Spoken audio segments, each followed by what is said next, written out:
Hey everyone, welcome to another episode of The Digital Edge. I'm Dominik with co-host Francois. Hi, Dominic. Hi. And we discuss topics around technology, innovation, and digital transformation. And today we're diving into a very interesting topic, resistance to generative AI. I mean, generative AI, depending on where you look online, seems like something that has overtaken the world and everybody seems to be using, but that doesn't quite seem to be the case. Francois, what are your thoughts on Gen AI adoption and, in this case, even the resistance to this relatively new technology? Yeah, I think indeed we believe that now everybody is using AI. In reality, I think it's quite different.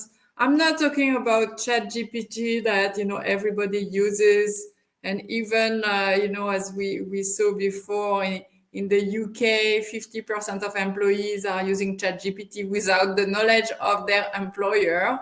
But I'm talking about real business applications of AI.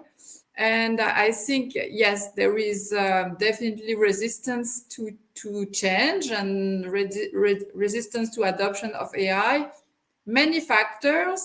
I think some are more about, the readiness, having done the groundwork in terms of having good data, having data that is accurate, having clear business cases where the organization knows why they want to use AI, for what purpose, what are the expected results. So I think until there is clarity on their ability to use AI models, there is probably some wait and see, and might come in the next strategic cycle. That's one.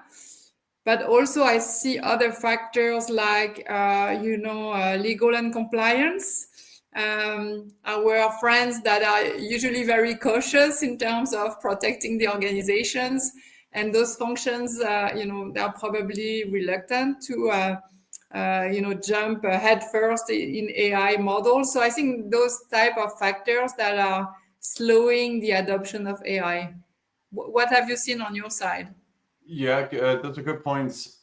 You know what I see, especially from clients and people that we work with on the ground. There's still a lot of uncertainty. You know, companies adopt the tools, from their favorite vendor. Everybody has their generative AI capability built into their platforms, and they're selling them for use. But adoption seems rather slow, right? And I think there are a couple of different aspects. Is number one, it's change, right? So fundamentally, it's like, oh, I have to go do something differently than I've always done, and that's difficult, right? Some people are great; they jump on it, they figure it out, and it's done. But again, you have the other 80% of the population, which has a more difficult time. And I think also the user experience and some of the technologies are not exactly up to par and don't make themselves easy to learn, right? I go dabble in a lot of new technologies. I look at, this week I was looking at some image and video generation tools, and while the capabilities are quite good, you're still faced with this text interface and being able to articulate what exactly that you want, and trial and error, right? So I think the expectations don't quite match with the reality of the tools, right? Because we see the end product of these crazy, beautiful videos, but then if you actually have to go do it yourself, still kind of a leap that you have to make. So I think those are some of the tactical areas that are holding up resistance to, like, for people to really dive in. Yes, as you said, this is still a complex tool. And I would venture that many organizations don't have the skills.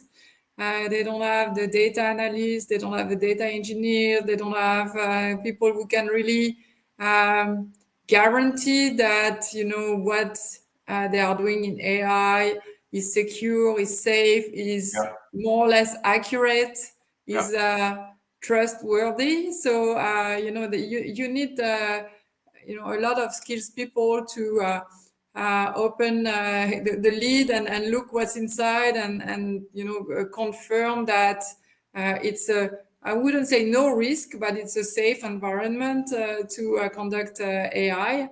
So I think this is a gap, as we have seen for other technologies that are not being adopted or that are taking time because there are not the internal skills available in many organizations. Yeah. And it just reminded me of a couple of recent occurrences that I observed at a client. The first one was that after more than a year of having a chat GPT available, it only just became available to be used with confidential data. Right? Previously, that was not allowed because of security and confidentiality concerns within the tool itself. And the other interesting one was there was a training session that took place to help people generate their slides, presentation slides with GenAI. And the capabilities were so limited that it's not yet useful, right? And so it's always this like, oh, this great promise of capabilities and saving time. But when you actually go and do it, it's like, oh no, can't do this yet, can't do that yet, can't do PDFs. It's still kind of like in its infancy, right? And so this is kind of like where we see the hype kind of coming to reality, where on the one end it's like, oh my god, everybody's doing this cool stuff, and then you try it yourself, oh my god, this is not really helpful at all, I'll just do it myself still. And so I think that goes back to the resistance, right? With it's not really meeting expectations from the way that it's advertised. Yeah. Also, I think there is an economic element that the ROI is not yet demonstrated.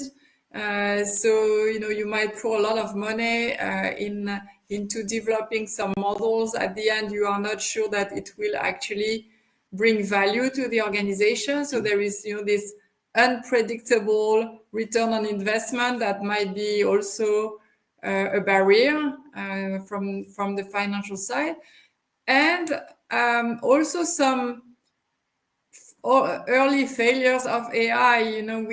We heard about that company that replaced all their employees with AI, laid off a lot of people, and then 1 year later has massive losses because it was a credit company, I think, and the customers were not paying back their loans, and they went back to hiring humans.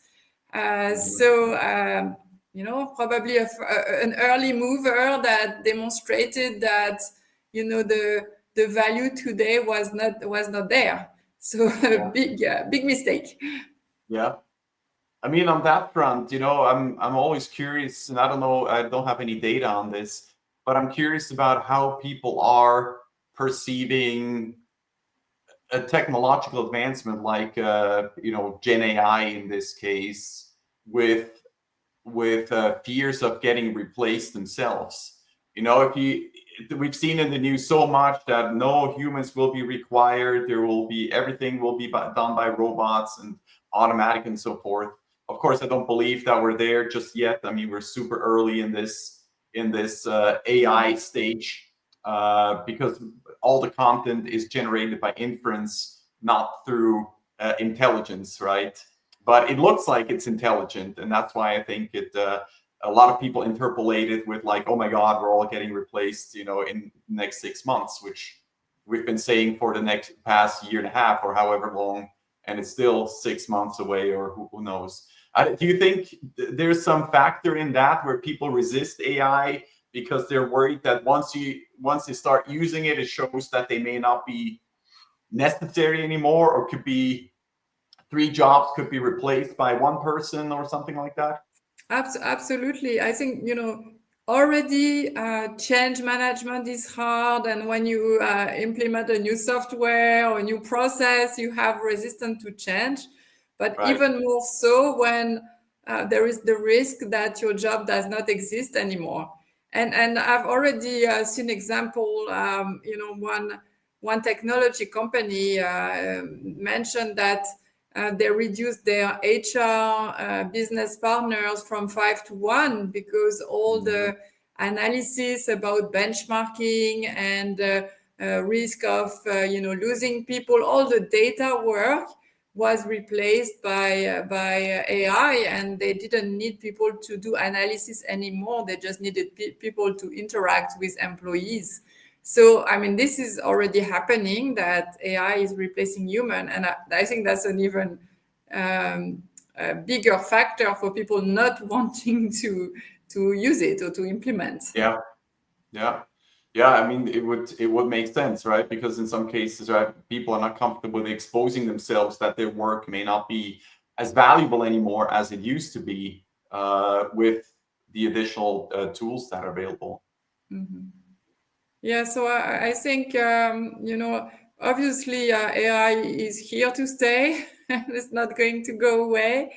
But because of, I think, some of the limitations of the tools today in terms of, we talked compliance, ethics, security, all of that are in a way good excuses or, barriers still there to prevent massive adoption. And I would, in a way, understand why there is some resistance to AI adoption at the moment.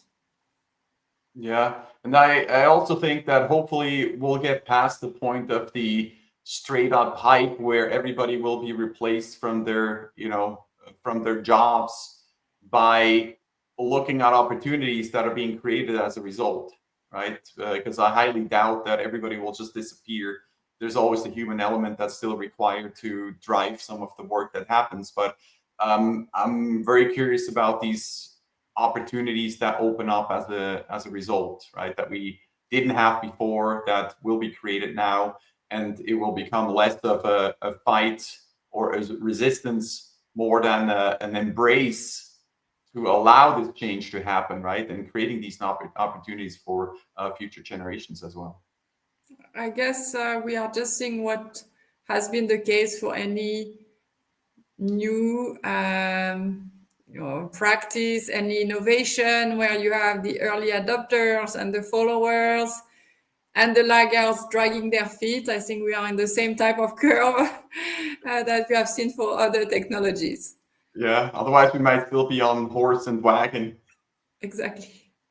Thank you so much, Dominic, for the discussion today. And I look forward to seeing you next time. Thank you, Francois. Great discussion. See you all Bye next bye. time. Bye.